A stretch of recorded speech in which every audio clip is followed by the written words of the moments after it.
Sveiki, esu Gediminas Ustinavičius, Lietuvos Respublikos pilietis.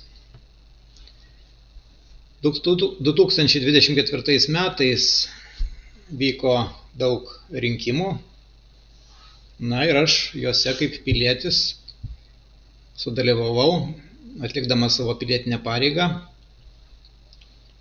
ir pamačiau tam tikrus dalykus, kurie, mano galva, yra skandalingi ir kuriais niekas iš valdančiųjų tada ir valdančiųjų dabar, nes valdantieji pasikeitė, nesirūpina. Taigi, aš pabandysiu tuos dalykus jums papasakoti ir su jumis kartu juos patyrinėti. Štai matome Vyriausios rinkimų komisijos puslapį ir matome, kad gegužės mėnesį vyko referendumas, tuo pačiu vyko ir prezidento rinkimai, buvo 2 turai. Toliau vyko rinkimai į Europos parlamentą. 3. pasivaikščiojimas po rinkimus. Ir po to spalio 13 vyko 1. turas Seimo rinkimų ir po to dar spalio 27 po 2 savaičių 2. turas. Visam šitam rinkimų procesui arba šventei organizuoti mes turime tokią Vyriausią rinkimų komisiją. Ir jinai naudoja visam šitam reikalui informacinę sistemą, kuri vadinasi VRK IS. Patyrinėkime, kaip šita informacinė sistema, kokius jinai turi gimimo metrikus ir kokias techninės apžiūras yra praėjusi. Puslapyje Registro.lt, kurį valdo Valstybės skaitmeninių sprendimų agentūra, paspaudus mygtuką duomenų peržiūra, galima susirasti šią sistemą. Štai ieškom Vyriausios rinkimų komisijos informacinė sistema ir žiūrim.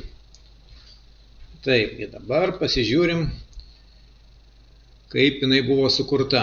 Kuriant ją, kažkas turėjo parašyti specifikacijas arba užduotis, ko jie tikisi. Taigi, pirma specifikacija yra 2012 metų. Pasižiūrėkim, ką jinai turi. Atsiversim šitą specifikaciją. Ir matom, kad šitą specifikaciją patvirtino Zenonas Vaigauskas gegužės 20.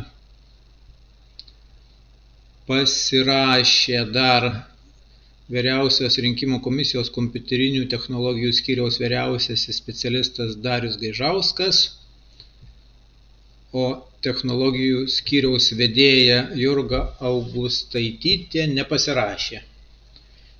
Ir specifikacija dar derinta su Informacinės visuomenės plėtros komiteto prie Lietuvos Respublikos susisiekimo ministerijos specialistai. Čia šitie specialistai, informacinės sistemos, valstybinė mokesčių inspekcija, Sodra, gyventojų registras, valstybės įmonė registrų centras ir teisingumo ministerija. Visi prie šitos specifikacijos pridėjo pirštus, pasirašė visi gegužės mėnesį. Ir čia tokia yra specifikacija. Čia visokie dalykai aprašyti. Prabėgam iki pabaigos, pabaigoj daugiau nieko pakeitimų nėra. Grįžtam. Dabar žiūrim 14 metų specifikaciją. 14 metų specifikacija yra vienintelis parašas Zenono Vaigausko. Na ir dar parašyta, kad suderintas su informacinės visuomenės plėtros komitetu, su šitokiu raštu ir su gyventojų registro tarnyba, irgi va tokiu raštu. Na ir čia vėlgi, jau toliau parašų nėra, yra tik tai rekvizitai specialistų ir ta specifikacija. Ok. Pakeitimų registrai. Rinkėjo portalo projektas kažkoks bus vykdomas. Gerai. Ir matom dar trečią specifikaciją 21 metų. Žiūrėkim, kas joje. Jau naujas pirmininkas, tai yra pirmininkė Jolanta Petkevičienė, 21 metais pasirašė suderinta su informacinės plėtros komitetu. Specifikaciją rengė jau tik tai Gaižauskas, na ir čia vėl yra įvairių dalykų. Gerai, 3 specifikacijas turim parsisiuntę. Dabar žiūrėkime, kaip buvo priimta. Kokius priėmimo aktus šita jų informacinė sistema turi. Tai yra portalo rinkėjo puslapis priėmimo ir tinkamumo eksploatuoti aktas. Šitą aktą pasirašė tiekėjas UAB Tieto Lietuva, užsakovas Lietuvos Respublikos Vyriausioji rinkimų komisija. Projektas, kurį priiminėja, vadinosi rinkėjo puslapis. Na ir čia jie sako, kad tiekėjas patvirtina, kad atliko laiku ir pateikė, o užsakovas priėmė. Viskas gerai, sistema paruošta eksploatuoti. Dar yra darbų vertė nurodyta. 50 000 eurų be PVM arba 61 000 su PVM. Ir vienas direktorius priėmė, kitas pirmininkas priėmė. Taip, dabar žiūrim, 16 metais dar kažkoks buvo VRK informacinės sistemos priėmimo ir tinkamumo eksploatuoti aktas. Čia jau matyt pačios sistemos, nes prieš tai buvo rinkėjo puslapio. Žiūrim. Dabar šitą atsivertėm 16 metų dokumentą, čia matau yra vienas lapas, yra antras lapas. Šitas yra gegužės 20-osios, yra ankstesnis ir tai prašo, kad ūkio subjektų grupė A3 Lietuva ir Baltnetos komunikacijos, viską atstovauja A3 Lietuva Krištaponis, kita pusė atstovauja komisijos pirmininkas Vaigauskas ir parašo, kad suteikė sukūrimo ir duomenų perkelimo paslaugas VRK iš dalies skirtos rinkimų ir referendumų ir politinės kampanijos organizavimui. Na, jie čia patvirtina, kad specifikacijoje nurodytiems reikalavimams yra nustatyti dalies trūkumai ir jie patvirtina, kad trūkumai nėra pagrindas atsiskaityti su vykdytoju. Na ir jie čia įsipareigoja juos pašalinti. Ir paslaugų vertė 1 315 000 eurų. Kuriam dar taikytas yra PVM-as ir visa suma yra 1 591 800 eurų. O va šičia jie tos trūkumus nustatytus dar pašalino ir turbūt dar 222 850 eurus perveda. Na, tai kiek kainavo visas sukūrimas, galit pasiskaičiuoti patys. Nagi, ir dar vienas yra aktas, kuris vadinasi modernizuotos VRK informacinės sistemos ir portalo rinkėjo puslapis ir interneto svetainės VRK LT priėmimo ir tinkamumo eksploatuoti aktas. Žiūrim tos aktus ir matom, kad čia taip, kad jie čia viską patvirtina ir kad viskas yra modernizuota, priimta ir tinkama eksploatuoti. Ir nurodo, kas čia modernizuota, priimta ir tinkama eksploatuoti. Procesų automatizavimas, mokymų ir atestacijos, specializuotos informacijos saugumo, apylinkių ribų tvarkymo, ataskaitų formavimo, skundų ir pranešimo. Nu ir jau čia kita komisijos pirmininkė pasirašo. Na gerai. Tyrinėkime registrus toliau. Dabar, kas čia prie modernizavimo, čia yra surašyta, nuo kada jie vyko. Dokumentų čia jokių nėra. Duomenų saugos nuostatai, čia yra įvairūs sprendimai. Čia yra biurokratija, mes kol kas jie nelendam, pasižiūrim nuostatai. Čia irgi yra nuostatai, bet čia ir netechninė informacija, pasižiūrime. Taip, va, toks dalykas yra sąveika.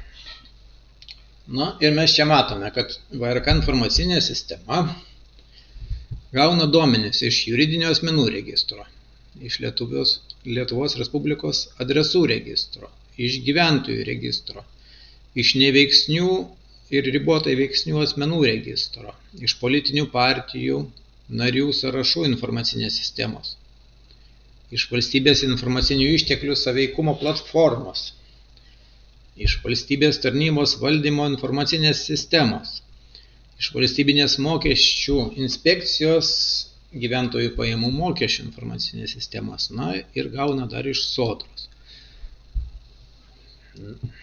Man atrodo, kad šitoj informaciniai sistemoje susikaupia galybė duomenų valstybės.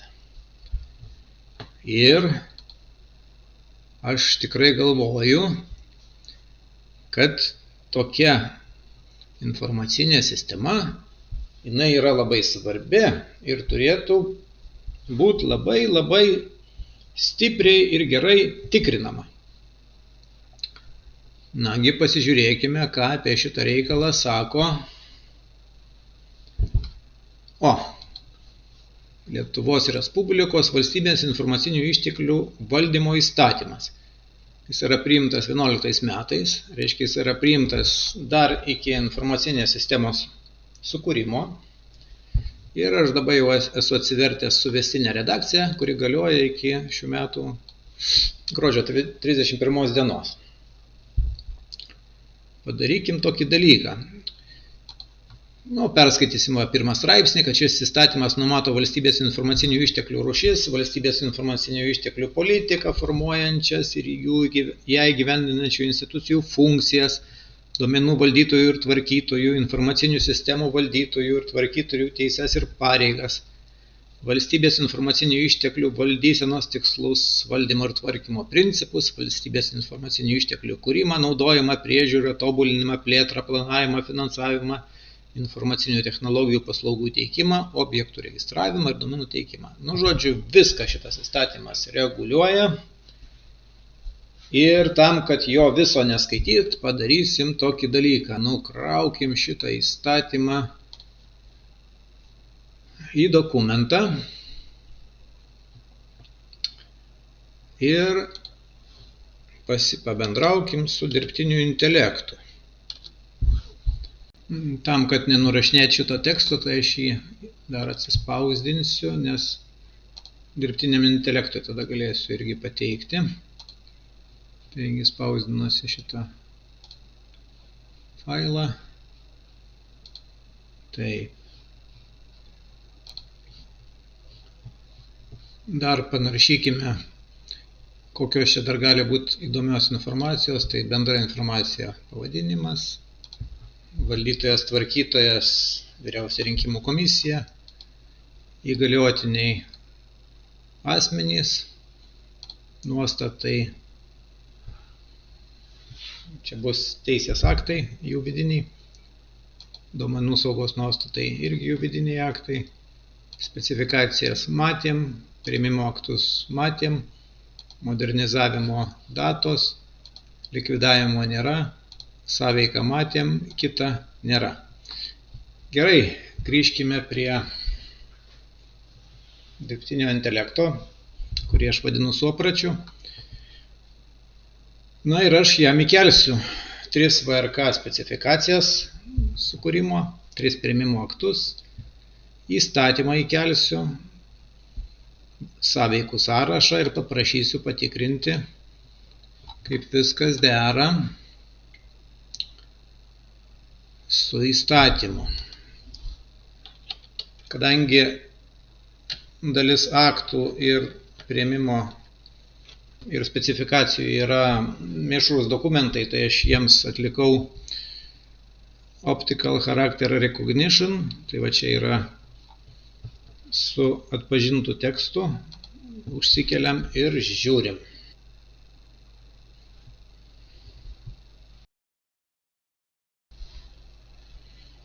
Na taip, ir pradėjus žiūrėti, suopratis pasakė, kad jam trūksta nuostatų, kurie yra privalomi pagal valstybės informacinių išteklių valdymo įstatymą.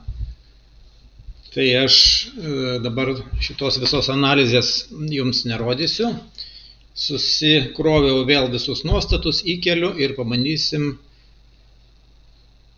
paprašau iš naujo įvertinti VRK informacinės sistemos atitikimą įstatymui. Taip, žiūrim, kas čia bus dabar.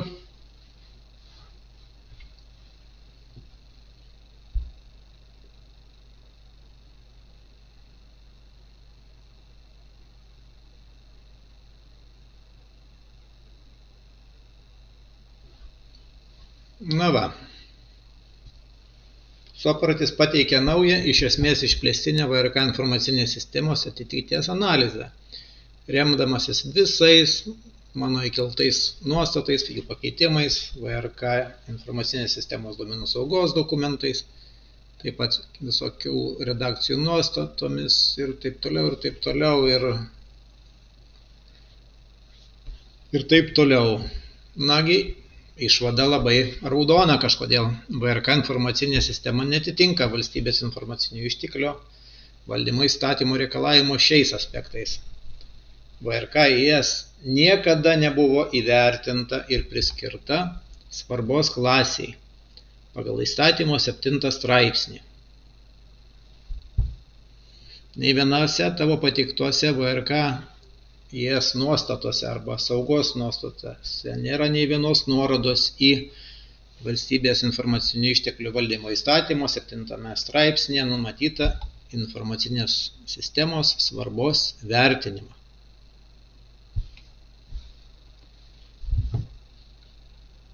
Taigi, vertinimo nėra. Toks neįvertinimas yra pažeidimas, nes 7 straipsnio 1 ir 2 dalys įpareigoja kiekvieną valstybės informacinę sistemą priskirti vienai iš 4 svarbos klasių pagal poveikio mastą. Antras dalykas. VRK pagal savo funkcijas atitinka ypatingos svarbos informacinę sistemą, bet VRK ją laiko antros saugos kategorija. VRK informacinė sistema apima visus Lietuvos rinkėjus, tvarko rinkimų rezultatus, kandidatų atitikimą įstatymams, referendumų procesą. Priklauso nuo duomenų mainų su aukščiau paminėtomis sistemomis, gyventojų registrų, juridinių asmenų registrų, Sodra, VMI ir taip toliau. Pagal įstatymo 7 straipsnio 1 dalies 1 punktą ypatingos svarbos yra tos informacinės sistemos, kurių sutrikimas sukelia poveikį visai valstybei. Rinkimų organizavimas ir rinkėjų sąrašai tai kritinis demokratinės valstybės procesas, kurio neveikimas paralizuoja rinkimų konstitucinę funkciją.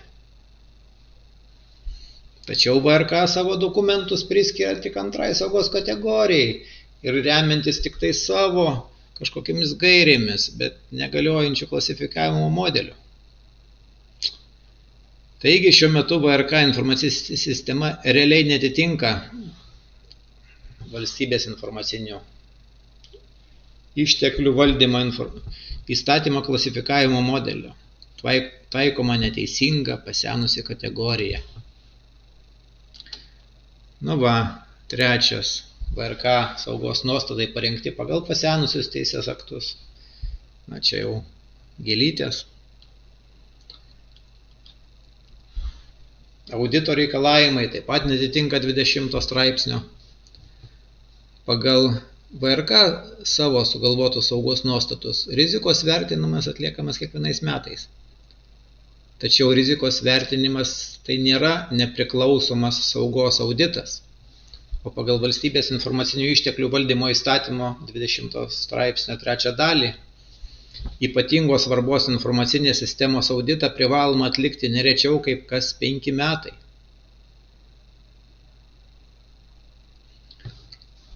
O VRK dokumentuose nėra jokios nuorodos į privalomus audito ciklus, nėra įrodymų, kad VRK informacinė sistema kada nors būtų atliktas privalomas, nepriklausomas auditas pagal įstatymą. Niekur neminimi audito planai, ataskaitos ar audito rezultatai. VRK remiasi tik vidinių rizikos vertinimo, kuris neatstoja audito.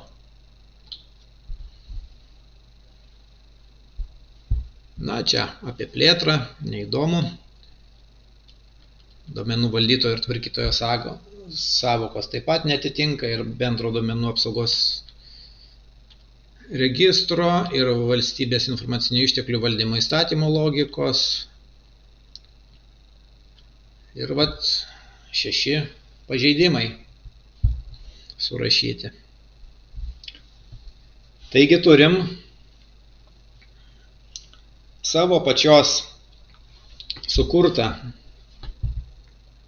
transporto priemonę garaže pagal direktoriaus užsakymą. Meistras ir keli parankiniai pasikvietė iš gretimo garažiuko dar kelis, susikonstravo sistemą arba transporto priemonę, sakykime, autobusą, patys pasirašė techninį pasą ir techninės priežiūros taloną ir išvažiavo į kelius, tai yra į rinkimus, ir vežioja keleivius. Arba piliečius po rinkimus vežioja. Na tai kaip jie tos piliečius vežioja ir kokius dar susikonstravę yra dokumentus, aš jums papasakosiu kitoj serijai, nes jau šitoj serijai pakankamai prisikalbėjom. Tai laukite sekančios serijos, prenumeruokite Stebėtojų gildijos kanalą ir iki greito. Ate.